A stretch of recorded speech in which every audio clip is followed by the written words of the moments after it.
নমস্কার, স্বপ্নাবিক নিউজ নেটওয়ার্কে স্বাগত। নির্বাচনী আবহে উত্তেজনা ছড়ালো সোদপুর নাটাগড়ে।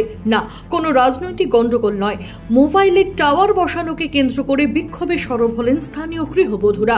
পরিস্থিতি নিয়ন্ত্রণে আনতে ঘটনাস্থলে যায় খোলা থানার পুলিশ। বিস্তারিত জানবো আমাদের প্রতিনিধি রাজাদের কাছ থেকে। রাজাদা, মূলত কি নিয়ে গন্ডগোলের সূত্রপাত? দেখো, সোদপুর পানিহাটি পৌরসভার 21 নম্বর ওয়ার্ড নাটাগড় এলাকাতে, সেখানে টাওয়ার বসানোকে কেন্দ্র করে, মোবাইলের টাওয়ার বসানোকে কেন্দ্র করে এলাকায় বিক্ষোভ দেখে এলাকার মহিলারা। এবং এলাকায় টাওয়ার বসানোয় যারা বয়স্ক, যারা রোগী রয়েছে, যাদের হার্টের সমস্যা রয়েছে, বাচ্চা রয়েছে, তাদের কথা মাথায় রেখে কিন্তু এলাকার মহিলারা বিক্ষোভে নামেন এবং এলাকায় যে বাড়িতে টাওয়ার লাগানো হচ্ছে সেই বাড়ির সামনে তারা বিক্ষোভ দেখান এবং এই ঘটনাকে কেন্দ্র করে এলাকায় উত্তেজনা তৈরি হয়। পরিস্থিতি নিয়ন্ত্রণে আনতে ঘটনাস্থলে ভোলা থানার পুলিশ যায় এবং ভোলা থানার পুলিশ গিয়ে এলাকার মানুষের চাপে পড়ে কিন্তু অবশেষে টাওয়ার বসানোর কাজ কিন্তু বন্ধ করে দিয়েছে। এবং এর ফলে যতক্ষণ না পর্যন্ত টাওয়ার খোলা হবে ততক্ষণ পর্যন্ত কিন্তু এলাকার মানুষ লাগাতার আন্দোলন চালিয়ে যাবে, বিক্ষোভ চালিয়ে যাবে, এমনটাই কিন্তু এলাকার মানুষজন তারা হুঁশিয়ারি দিয়েছেন। পাশাপাশি স্থানীয় জনপ্রতিনিধি থেকে শুরু করে ক্লাব কর্তৃপক্ষকে জানানো সত্ত্বেও কোনো রকম তারা কোনো পদক্ষেপ নেয়নি বলে অভিযোগ এলাকার স্থানীয় বাসিন্দাদের। অনেক ধন্যবাদ রাজাদার, সঙ্গে থাকো। এ প্রসঙ্গে কি অভিযোগ করছেন বাসিন্দারা, শুনবো।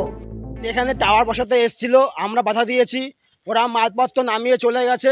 তারপরে আবার মালপত্র নিয়ে এসছে, ওরা কাউকে কিছু না বলে এই সিদ্ধান্তটা নিয়েছে। আমরা এটা মানতে পারছি না, আমরা এটা মানবো না।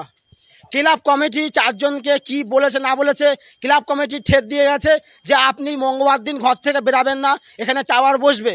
কেন কেন এরকম করবে? আমরা এগুলো চাই না। তারপরে কে কত টাকা খেয়েছে না খেয়েছে, ক্লাব কমিটিকে 60,000 টাকা দেবে, এরও তো ঠিক না। 4 জন সেক্রেটারি 3 দিন আগে ঠেট দিয়ে যাওয়ার পরে রোববার ঠেট দিয়ে গেছে।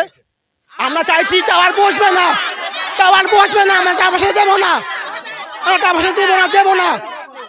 যে টাওয়ারটা বসিয়েছে, প্রথমত মানে পাশাপাশি লোকই জানে না। ক্লাবের 4টে লোক কোনোদিন 200টা ফ্যামিলির ডিসিশন নিতে পারে না। এবার ক্লাব কি টাকা খেয়েছে সেটা আমাদের দেখা দরকার নেই। 4টে ছেলে তো নিশ্চয়ই এতগুলো লোকের ডিসিশন নিতে পারে না। অপোজিট সাইডের লোকই জানে না যে টাওয়ার বসছে, আর এরা কি করে অ্যালাউ করছে? আর এরা বলছে 4 জনের মতে এরা টাওয়ার লাগাবে। আমরা টাওয়ার লাগাতে দেবো না, এক কথা দেবো না। এরা রীতিমতন হুমকি দিচ্ছে যে আপনারা যা পারেন করে নিন, আমরা লাগাবো। আরও এক বিক্ষোভকারী বাসিন্দা তিলোত্তমা মজুমদার কি অভিযোগ জানালেন, চলুন শুনে নেওয়া যাক। আমাদের সমস্যা এখানে সব হার্টের রুগী, সুগারের রুগী, ক্যান্সার রুগী, আমি ব্রেন স্ট্রোকের রুগী। তাহলে এখানে আমরা বসাতে চাইছি না।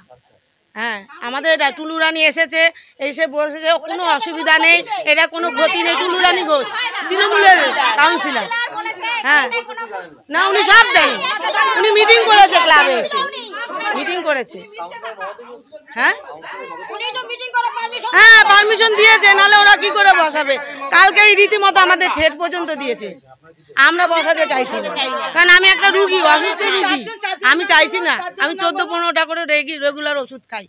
পানিহাটি পৌরসভার 21 নম্বর ওয়ার্ড সোদপুর নাটাগড় কৃষ্ণপুর বাইলেন এলাকায় মোবাইলের টাওয়ার বসানোর কাজে বাধা। এই অঞ্চলে টাওয়ার বসবে না, এই দাবিতে বিক্ষোভে ফেটে পড়লেন এদিন এলাকার মহিলা সহ বাসিন্দারা। এলাকায় বয়স্ক রোগী থেকে শুরু করে বাচ্চাদের শরীরের কথা মাথায় রেখে এলাকার মানুষজন টাওয়ার বসানোর বিরুদ্ধেই প্রতিবাদ জানান। জনবহুল এলাকায় কি করে টাওয়ার বসানো যায় প্রশ্ন তুলেছেন এলাকাবাসী। পরিস্থিতি নিয়ন্ত্রণে আনতে ঘটনাস্থলে আসে খোলা থানার বিশাল পুলিশ বাহিনী। আপাতত কাজ বন্ধ করে দেওয়া হয়েছে বলে খবর। রাজাদের স্বপ্নাবিক নিউজ সোদপুর। সমস্ত খবরের আপডেট পেতে লাইক করে সাবস্ক্রাইব করুন স্বপ্নাবিক নিউজ। সেই সঙ্গে বেল বাটন প্রেস করতে ভুলবেন না। আপনাদের একটা সাবস্ক্রিপশন আমাদের জন্য অত্যন্ত মূল্যবান। জয় হিন্দ।